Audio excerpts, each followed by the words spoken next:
बचत का महत्व। एक समय राजेश नाम का एक मेहनती युवक रहता था। एक साधारण परिवार में जन्म लेने के बाद वह अपने परिवार के जीवन को बेहतर बनाने का सपना लेकर आया था। एक दिन राजेश को विदेश में काम करने का मौका मिला। वह अपने परिवार के लिए बेहतर भविष्य की उम्मीद लेकर विदेश चला गया। अपने वादे के मुताबिक राजेश हर महीने अपनी पूरी तनख्वाह घर भेजता था। उसकी कमाई की बदौलत उसके माता पिता, भाई बहन और रिश्तेदार आराम से जीवन जी रहे थे। उन्होंने नए गैजेट खरीदे, जश्न मनाने में खूब खर्च किया और ऐशो आराम किया। लेकिन इन सब के बीच राजेश एक महत्वपूर्ण बात को समझने में विफल रहा, वह अपने लिए कुछ भी नहीं बचा रहा था। साल बीत गए और एक दिन राजेश की मुलाकात अपने विदेशी शहर में एक सामुदायिक सभा के दौरान एक बुजुर्ग व्यक्ति श्री शर्मा से हुई। श्री शर्मा ने राजेश की थकी हुई आंखों को देखा और पूछा, आप बहुत मेहनत करने वाले व्यक्ति लगते हैं। आप अपनी बचत का प्रबंधन कैसे करते हैं?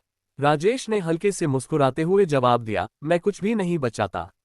मैं जो भी कमाता हूं उसे अपने घर वापस अपने परिवार को भेज देता हूं। उन्हें इसकी मुझसे ज्यादा जरूरत है। श्री शर्मा का चेहरा गंभीर हो गया।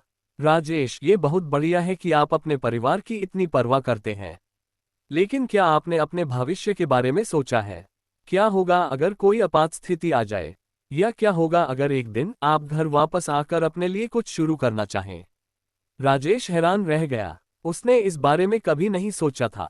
उसकी उलझन को देखते हुए श्री शर्मा ने समझाया, मैं आपको एक बात बताता हूं। चाहे आप कितना भी कमाएं, हर महीने एक छोटा सा हिस्सा भी बचाना बहुत बड़ा अंतर ला सकता है। उदाहरण के लिए, अगर आप हर महीने म्यूचुअल फंड में सिर्फ 3,000 रुपये बचाते हैं, तो सालों में यह एक बड़ी रकम बन जाएगी। ये पैसा आपको वित्तीय सुरक्षा देगा और आपको रिटर्न में भी ज्यादा कमाएगा। उत्सुकता से राजेश ने पूछा, ये कैसे काम करता है? श्री शर्मा मुस्कुराए। म्यूचुअल फंड आपके पैसे को स्टॉक, बॉन्ड और अन्य संपत्तियों में निवेश के माध्यम से बढ़ने देते हैं। समय के साथ चक्रवृद्धि की शक्ति आपकी बचत को काफी हद तक बढ़ा देगी। यह आज एक बीज बोने जैसा है जो भविष्य में एक पेड़ बन जाएगा। यहाँ तक कि छोटी छोटी रकम भी अगर लगातार बचत की जाए तो आपको अमीर बना सकती है। उस रात राजेश श्री शर्मा के शब्दों के बारे में सोचना बंद नहीं कर सका। उसे एहसास हुआ कि भविष्य के लिए कुछ भी अलग रखे बिना अपनी सारी कमाई खर्च करना कितना नासमझी थी।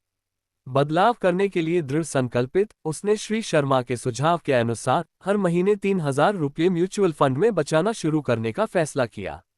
महीने सालों में बदल गए। राजेश ने कड़ी मेहनत करना जारी रखा और अपने परिवार को पैसे भेजना जारी रखा, लेकिन अब वह अपनी सैलरी का एक हिस्सा अपनी बचत के लिए भी रखता था।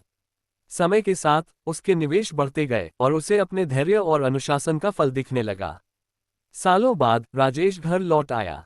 वह अब सिर्फ अपने परिवार को पैसे भेजने वाला व्यक्ति नहीं था, वह आर्थिक रूप से स्वतंत्र था। उसकी बचत एक बड़ी राशि बन गई थी और उसने इसका इस्तेमाल अपने गृहनगर में एक छोटा सा व्यवसाय शुरू करने के लिए किया। उनका परिवार, जो शुरू में बचत के महत्व से अनजान था, अब उनकी समझदारी से प्रेरित हो गया। राजेश की यात्रा उनके आसपास के सभी लोगों के लिए एक सबक बन गई, दूरदर्शिता के साथ जिम्मेदारी को संतुलित करने का महत्व और सुरक्षित और समृद्ध भविष्य के लिए लगातार बचत करने की शक्ति। कहानी की सीख, चाहे कितनी भी छोटी क्यों ना हो, आज से ही बचत करना शुरू कर दें। थोड़ा अनुशासन और योजना भविष्य में बड़े पुरस्कारों की ओर ले जा सकती है। मेरे प्यारे दर्शकों, अगर आपको मेरी कहानी पसंद आई है तो मेरे चैनल को लाइक और सब्सक्राइब करना न भूलें। धन्यवाद।